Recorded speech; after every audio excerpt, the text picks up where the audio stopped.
Welcome back, everyone. Welcome back. So, the post-lunch slot. It is traditionally the toughest, at least on the panelists, and for some in the audience. I can see you at the back.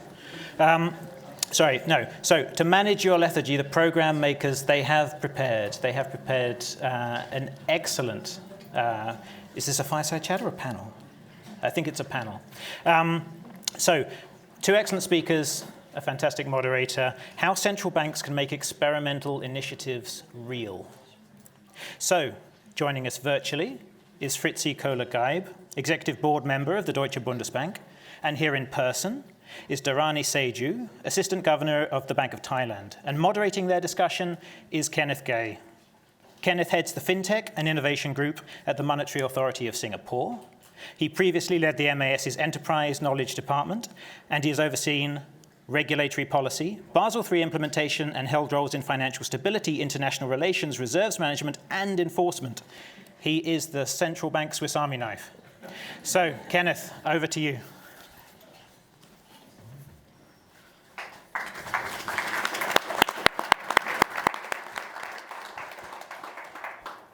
Hi, good afternoon, everyone. I hope all of you had a good lunch. So since I have the pleasure of bringing you through the post-lunch slump, let me try to start on a more energetic note. Why does this session matter? The theme of our summit is future-proofing central banks. We've heard about the why of future-proofing, from fast-changing technology to the risk of inaction. We've also heard compelling perspectives on how AI can transform central banking. In this session, we turn to the how of future-proofing, what it takes to turn projects into action, to go from proof of concept to production, from pilots to real-world impact. To set the stage, the BIS Innovation Hub was set up as a collaborative engine for innovation, helping central banks co-create technology solutions for the public good. And we've had some early successes, which my speakers will share more about. For me, this is a topic close to my heart. I've had the privilege of being involved in the Innovation Hub's journey from day one. I've seen how small project teams of our peers, working across borders, can turn ideas into solutions that none of us could have done by ourselves. Solutions that deliver tangible benefits to central banks and other stakeholders.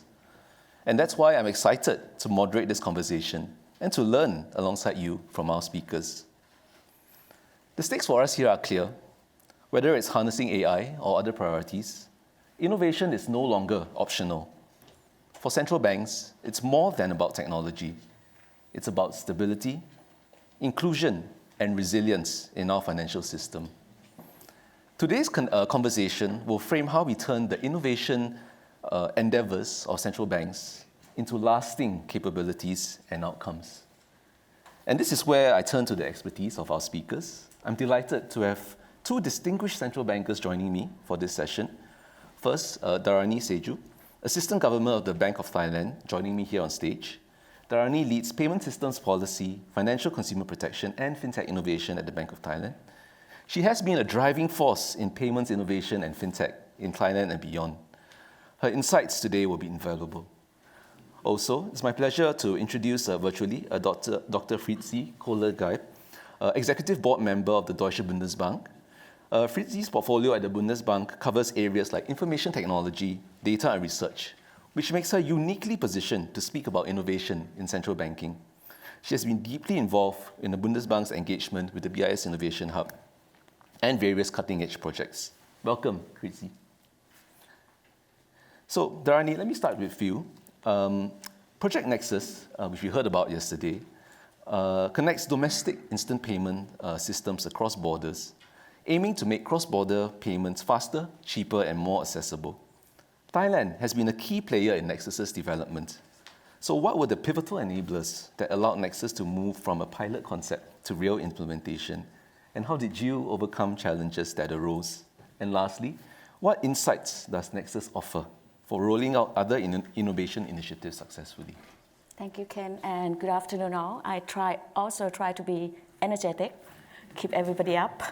First of all, I'm very honored to have this opportunity to share our experience on taking Nexus to life. Right? I actually see familiar faces of some of us here that have been on this journey together. Ken, you yourself, the MIS, the BNM, the BSP, and RBI.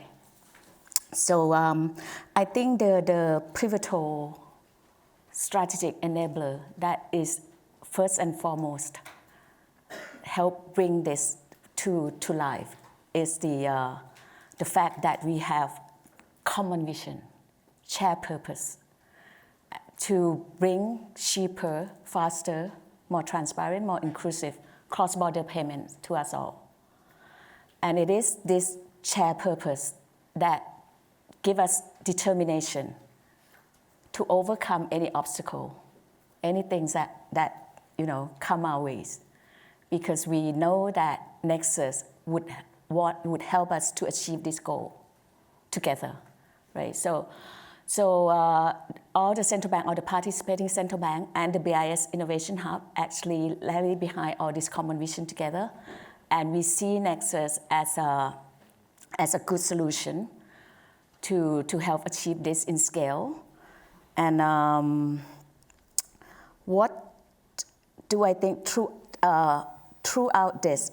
I have to say, because I'm here at the BIS, that the BIS-IH is very crucial in bringing this project to fruition. Because we've been working on this together, and this is what we call phase 4 of implementation. So there phase 1, phase 2, phase 3. So it's been a long project. Andrew said yesterday it was like almost 6 years. But what is the role of the BIS? It's not just technical. It's actually act as a neutral facilitator for us, right? Their support, their steady hand help maintain momentum and build trust and turn these ambitions of ours into reality. What insight do I gain from working on this project? I think for innovation to work, for anything to work and achieve our objectives, it's not just the technology. 3 things have to come together: technologies, sound governance, and the economic incentive has to be there for it to be sustainable. And if I may say, technology is actually the easiest part. It's and particularly for Nexus, it's actually built on the current payment technology that we have. And it's just bringing together the hub and spoke model so that everybody can connect easily. The more complex, but also needed, otherwise we would not have a safe and efficient infrastructure, is the governance oversight, scheme rulebooks. We actually, in phase 3, most of phase 3 that we work on, we spend a lot of time designing the appropriate governance arrangement to ensure that this infrastructure is actually open and transparent and help deliver the efficient infrastructure, public infrastructure that we need. And my third component, the last one that I think is needed for projects not sitting on the shelf and going into work, into reality, is that the economy of it has to work. We heard a lot that we are building, with central banker, BIS, we're building public infrastructure. There's public policy goal, but it may not align with the private incentive, particularly in this cross-border payment thing. The incumbents actually benefit from the inefficiency that is embedded in the system, right? The FX spread, the higher fee, all this that come on. So they may not be the first one who wanted to adopt this Nexus. And it's actually a very delicate issue to ensure that this thing, the aim for Nexus is not to divide the fixed pie. We have to convince, we have to buy in that this would be a bigger pie, right? And that the industry can participate and adopt and they can not only do well in it, they can also do good. So, thanks a lot, Daranee. I think that's quite a lot of learnings, I would say, to unpack. And these learnings, I think, can only be brought about when the projects actually move, beyond the proof of concept to a implementation stage. So I think these are very valuable learnings. So now, Fritzi, let me turn to you. The Bundesbank is actively involved in a range of interesting innovation projects, both internally as well as together with the BIS. So what is the key motivation for your engagement with the BIS Innovation Hub? And what do you see as success factors of innovation in central banking? Yeah, good afternoon from my end, and thank you so much for having me. It's a real pleasure to be with you. And thanks to technology, I can participate because unfortunately I broke my ankle and at this point cannot travel. Coming to your question, Ken, I think one key ingredient to push forward and make innovation successful is working together in teams with very diverse backgrounds. And this is in particular, now I've seen that working in the World Bank at the IMF. I'm now seeing it in the Bundesbank. And I think, and this is what Bundesbank President Joachim Nagel said in his keynote at this summit, really a key factor of the Innovation Hub success, bringing together different central banks. And it's key for finding solutions together. And I think this is particularly true for the challenges that we face that are global now, ranging from the risks related to climate change, the fast technological advancements, as for example in artificial intelligence, or also crypto assets, as well as in cybersecurity. And I'd like to illustrate this with the example of the rapid technological transformation of the financial sector. Crypto assets and stablecoins are increasingly important, and this is why at Bundesbank we are also putting a larger focus on this topic in our research team. And in this context, I have high hopes that the Atlas project that was developed by the BIS Innovation Hub really facilitates our analysis in this area, because it basically allows the analysis of crypto markets and decentralized finance. And that then allows us to do entirely new types of analysis, otherwise impossible. And so asking about a key factor for innovation, I think it's the right balance between innovation in particular central banks and then leveraging the expertise and the collaboration across central banks in a place like the BIS Innovation Hub. For us, this is very central to really push forward with innovation. Yeah, thanks a lot, Fritzi. I think when it comes to complex solutions, like crypto, as I shared earlier, this is where really bringing together, our collective expertise, really is helpful, as Atlas has demonstrated. So now, let me turn back to Daranee, for my next question. Thailand is integrating into Nexus, which is centered on current payments technologies. So how does this initiative align with your broader, national digital and economic strategies, such as driving digital trade and financial inclusion? And how do you consolidate, investing in current versus future payments technologies? Okay, great. Actually, Nexus fits squarely within the Thailand digital financial ecosystem. We have an aim to create safe and inclusive digital finance. And domestically, we've seen that with our PromptPay, with our fast payment system, that it has helped bring millions into the digital financial ecosystem. Before PromptPay, most of the transaction within Thailand is actually 90+% cash. Now we have PromptPay for about 7 or 8 years now, that 90+% come down to 35%. And Thailand is actually one of the most, we have the highest usage per capita on mobile payments. And that helps in the sense that we've seen increase in efficiency, we've seen increase in productivity, we've seen increase in inclusion, and we want to extend this benefit cross-border.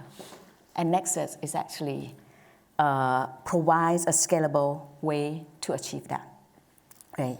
To achieve the same accessibility internationally. And but what we see even more powerful than just digital payment, that Nexus would help achieve faster digital payment and cheaper and more affordable, is actually the digital footprints that it leaves behind. Over the last day, we've talked a lot about data and AI and all that.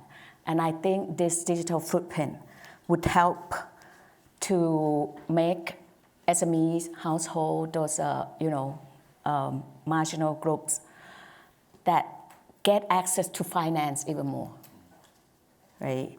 They could, the data that they leave behind, the footprint that they leave behind can be leveraged to unlock credit, insurance, and to improve other financial services. And that's a lot in our region in particular, which SMEs make a big part of the economy. So, and they still have a lot of problem with financial access, right? So this would allow both informal or micro businesses to build cash flow record. Banks and FinTechs can actually lower costs in assessing their credit quality and willing, can give out more credit. It's opening the door to alternative credit scoring, invoice financing, you name it. So we are hoping for that. So it's not only delivering payment connectivity, it is actually creating the foundation for financial empowerment. But you were asking how do we consolidate or balance between current and future payments. If I may, technology, like future payment technology, if I may alluded to Governor Francois yesterday that we, central bank, are not here to decide which innovation, that we leave that to private sector. But as a central bank, as a regulator, we need to be prepared for it, whatever technologies that would come out or whatever infrastructure that the economy may need. And the way we do that is by actually experimenting, like every other central bank experimenting. We do have programmable payment sandbox. We actually experiment with retail CBDC, but for now we think with our prompt pay system being as efficient as it is, there's no need to issue retail CBDC. But we do have a capability if we need to do it. So those future payment technology is we explore and we learn by getting our hands dirty in it. Thanks a lot, Daranee. So I think, again, we are hearing similar themes, I would say. Finding alignment with our national or respective national mandates through clarity of the use case, clarity on the value proposition, and in terms of integration with between past and present, which I think we'll be exploring a bit more tomorrow. Idea is to be experimental, willing to try new value propositions in a controlled manner. Yep. So Fritzi, if I could turn back to you. The Bundesbank is engaged with the BIS Innovation Hub in a number of projects. How is your institution benefiting, and how do you expect to put these projects into action? Also, how can project partnerships support research and policy initiatives at the Bundesbank? Yeah, thank you, Ken. I think the discussion and also what Daranee just said shows the wide spectrum of themes that the BIS Innovation Hub projects cover the outputs. And we see this wide range both in subject matters as well as also the maturity of the actual innovation. I already alluded to Project Atlas in the realm of crypto assets. If I turn to a different field of quantum safe cryptography, I'd like to mention Project LEAP. And that was an early innovation. And basically, we did, together with the BIS Innovation Hub, basic research both on protocols for post-quantum cryptography and also crypto agility. So the ability to switch between the algorithms to protect and keep the financial system safe.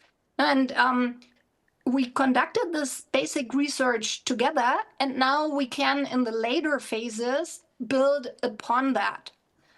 Third good example, I think, is Project Gaia, again in a very different field.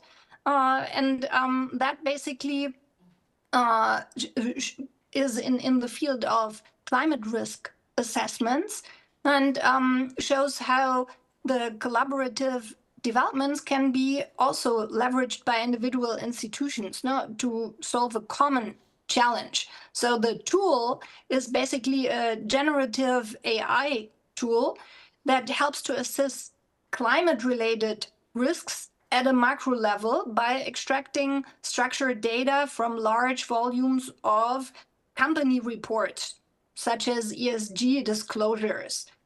And that basically allows to go through enormous volumes of data. And Bundesbank is considering complementing our existing efforts in this field by incorporating this tool. And while the focus on Gaia so far is on climate risks, its applications are expected to be able to be extended into a broader range of areas. So to sum up, is really a large spectrum in terms of fields, but also in terms of the way in which we collaborate and at which stage of innovation we interact with other central banks and work together.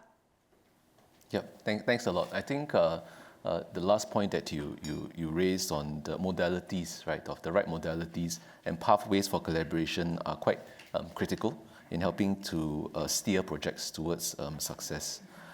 So talking about success now, let me turn back to Daranee. What metrics do you use, right, to measure success, as projects transition towards implementation? And how do you determine whether they are delivering the expected value? Actually, for Nexus, we look at success in two dimensions. Within the Nexus itself, and how Nexus create positive externality for the whole industry, right? So within the Nexus itself, we expect to see the service coverage, the diversity of the service coverage, both in terms of the corridors, the diversity of the corridors that we connecting, and also in terms of use cases.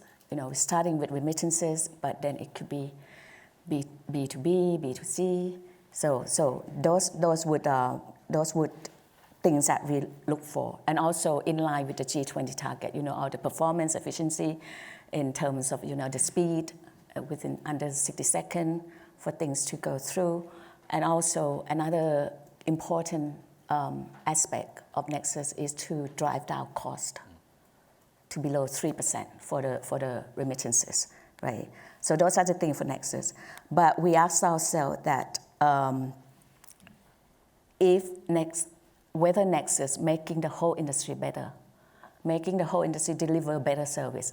The fact that Nexus come in, not necessarily as a competitor, we as a complementary, but we like to see that it contributes to make the financial services, the payment services better for the whole industry, even for those who don't join Nexus. So that things that we like to see. Okay, that's great. Thanks a lot. I think success metrics are actually, especially important, I would say, as we transition from proof of concept towards implementation. And quite often also, these success metrics, alignment of success metrics with other external stakeholders is also a critical part of the process as well.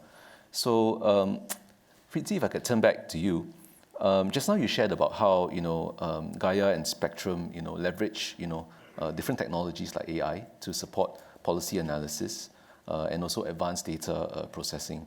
So given these the operational considerations of these technologies, do you see operational challenges within central banks relating to the implementation of these technologies? And what are the ways that we can address these challenges in order to ensure smooth handover of innovation results? Yeah, I'll go back to the examples of the projects to illustrate my thoughts on that. One, I think there really needs to be, or we further need to strengthen a culture of trust, transparency, and close collaboration. And then second, there are also, and we've heard that in Daranee's answers as well, there are also requirements for the technical setup.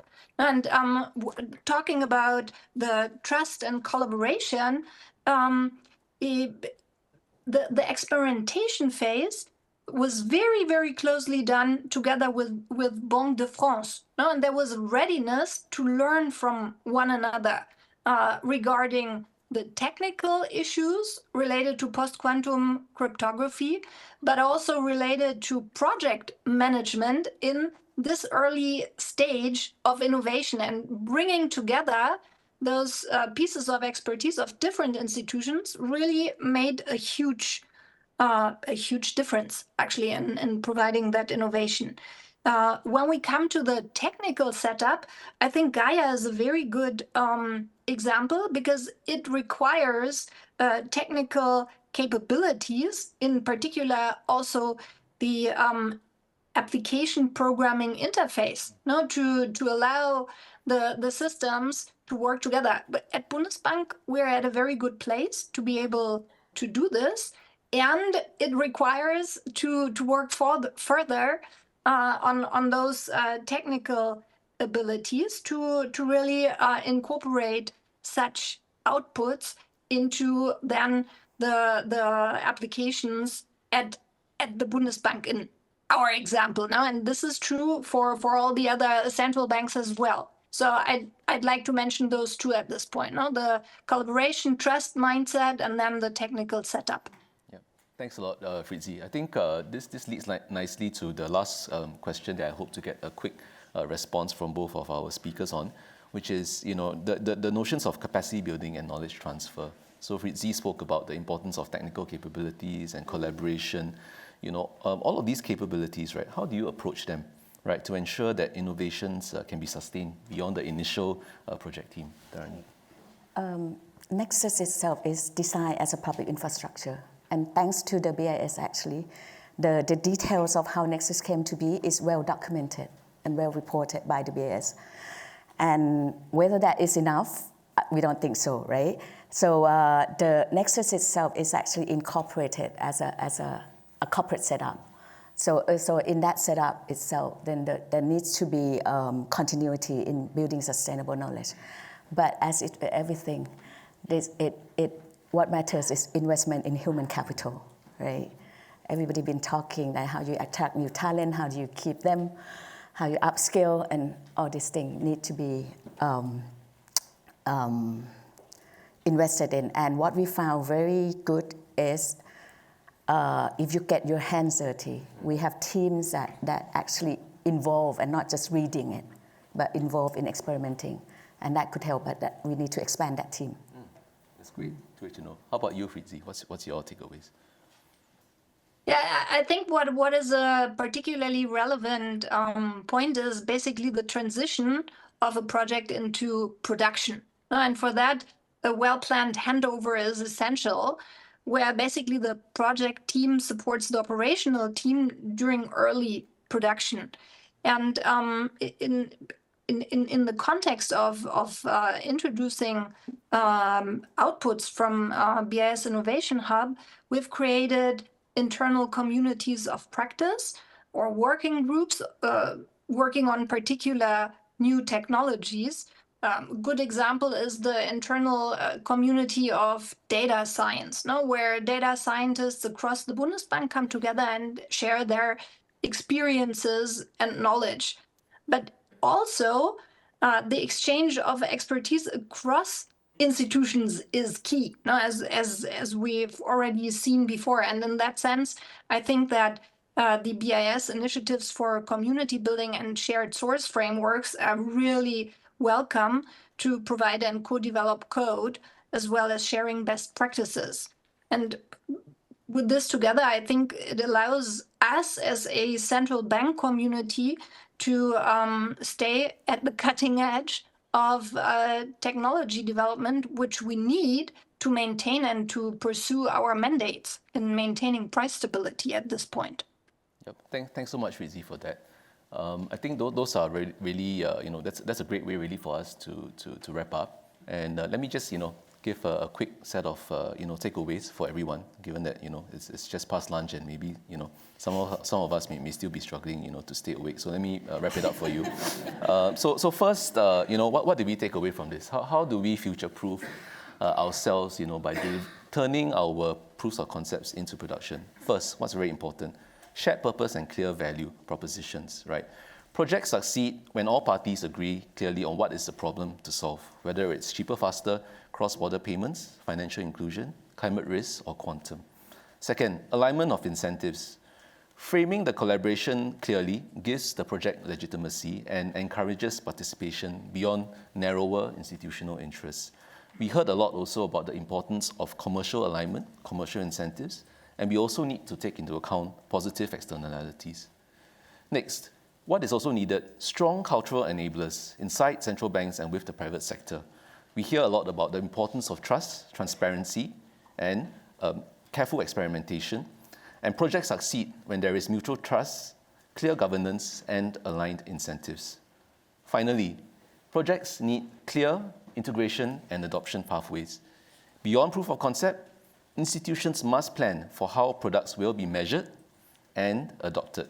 We need to think about transitions, integrations with existing operations, regulatory frameworks, and policies. So with that, please join me once again in thanking our speakers for their insights, and I wish you the best for the rest of the day ahead. Thank you.